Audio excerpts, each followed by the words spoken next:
Welcome everyone, I'm Dale and this is Cinema Historia. A dirt poor town, a soon-to-be femme socialite, and rich New York gangsters. This week we're going back to 1950 for a film noir crime drama called The Damned Don't Cry, starring Joan Crawford, David Bryan, Kent Smith, and Steve Cochran. And this is directed by Vincent Sherman. Our story begins as a flashback this week to an unpleasant, dusty factory town. Ethel Whitehead, played by Joan Crawford, lives with her unsupportive parents, and her unpleasant husband Roy is only attached to her young son Tommy. After her son dies in a tragic bicycle accident, Ethel changes her outlook on life, decides to break free of her confines, and leaves her husband. With no education or work experience, she eagerly heads to the big city and takes a low-wage job at a smoke shop. There she attracts the attention of a customer who invites her to model dresses and gowns at his Fit Right Frocks department store.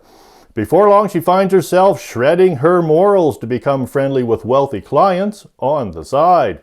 At the department store, Ethel meets the store's mild-mannered accountant, Martin Blackford, played by Kent Smith, who accepts her invitation to dine out. Meeting at Grady's nightclub, where she usually entertains out-of-town clients, Ethel learns that Martin's financial situation is no better than her own. Ethel next engineers a meeting with the club's boss, Grady, who badly needs a competent accountant, and at $100 a month, Martin reluctantly takes the extra work. Wanting to move up the ladder even higher, Ethel and Martin are next introduced to sinister crime boss George Castleman, played by David Bryan. Mr. Castleman, unhappy with the goings-on of his organization, intends to clean house, including Nick Prenta, played by Steve Cochran, if things don't begin to go his way. With Ethel and George now an item, Ethel's name is changed to Lorna Hanson Forbes, a new identity of a wealthy Texas oil heiress that's only befitting the position of mistress to the gangster elite. So, does Martin resent the loss of Ethel's friendship? Does the new Lorna Hanson Forbes realize she's in over her head? Or does quick-tempered Nick Prenta devise a plan to take over the operation for himself?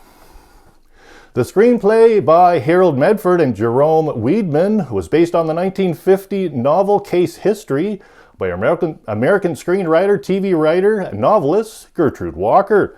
With an 80% rating from the film critic Rotten Tomatoes, this film received the 1951 Photoplay Awards win for Most Popular Female Star for Joan Crawford. And Slant magazine critic Jeremiah Kipp wrote, "It is efficiently directed by Vincent Sherman. Joan Crawford gives a solid performance as a gangster's moll who discovers that she may have taken the wrong path." And if you're wondering, the term moll, M-O-L-L, is the term used for a gangster's girlfriend, and she plays it well. And if you love any of the other Joan Crawford films, such as Mildred Pierce or Possessed, I highly recommend this one as well.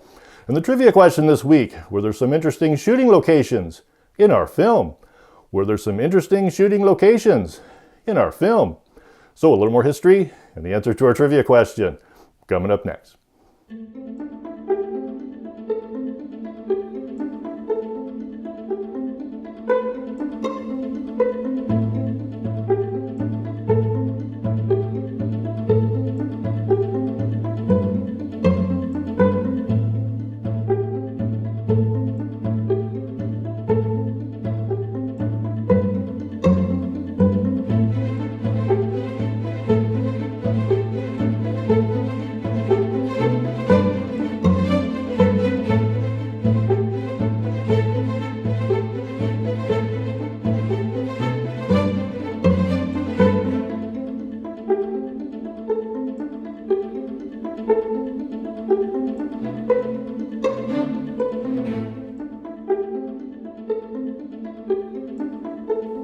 Now, the screenplay for our film is based on a novel, but the plot is loosely based on the relationship of Bugsy Siegel and Virginia Hill, making Virginia Hill the subject of this week's history.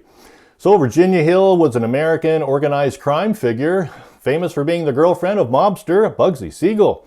Born Oni Virginia Hill on August 26, 1916 in Lipscomb, Alabama, she moved with her mother and siblings to Marietta, Georgia by the time she was 8. Dropping out after 8th grade from Roberts Grammar School in November of 1931, she married 16-year-old George Randall. In 1933, Hill left Georgia for Chicago with Randall, and once in Chicago, she separated from him, divorcing Randall the following year. She found a job as a waitress at the mob-run San Carlo Italian Village exhibit during the 1933 Century of Progress, Chicago's World Fair. Hill came to the attention of a wealthy bookmaker and gambler, Joseph Epstein, who was said to have become her financial advisor, ultimately entering the Chicago outfit crime organization. In addition to allegedly acting as a mistress to members of the Chicago mob, being close-lipped about essentials and having a good memory, she served as courier to pass messages between mobsters.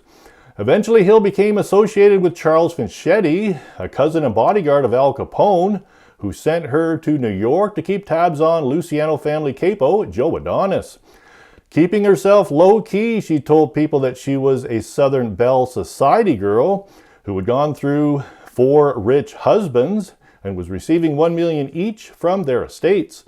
While in New York, she was introduced to another Luciano associate, Bugsy Siegel. Later, Siegel's and Hill's separate life paths brought them both to Hollywood, with Siegel divorcing his wife in 1946. 4 days before Siegel passed away at the home he leased for her in California in June of 1947, Hill took an unscheduled flight to Paris, France. In 1950, she married Hans Heiser, an Austrian skier, and in 1951 was subpoenaed to testify before the U.S. Senate. Denying having any knowledge of organized crime, Time magazine that year described Virginia Hill as the queen of the gangster malls. Pretty wild. And the answer to our trivia question this week. Were there some interesting shooting locations in our film? Yes, there were more than one. The charity diving exhibition was filmed at the Shadow Mountain Resort in Greater Palm Springs. Founded in 1946, it is now one of the area's premier tennis resorts. Ethel meets with Martin at the old Lone Pine Hotel in Palm Springs, formerly owned by popular radio band leader Horace Heidt. And Frank Sinatra's house in Palm Springs, California was used for scenes set at Nick Prentice's desert home. Sinatra lived there from 1947 to 1957. And I'd like to do some of the Frank Sinatra detective films, starting with Tony Rome in the near future. I hope you like them. They should be fun.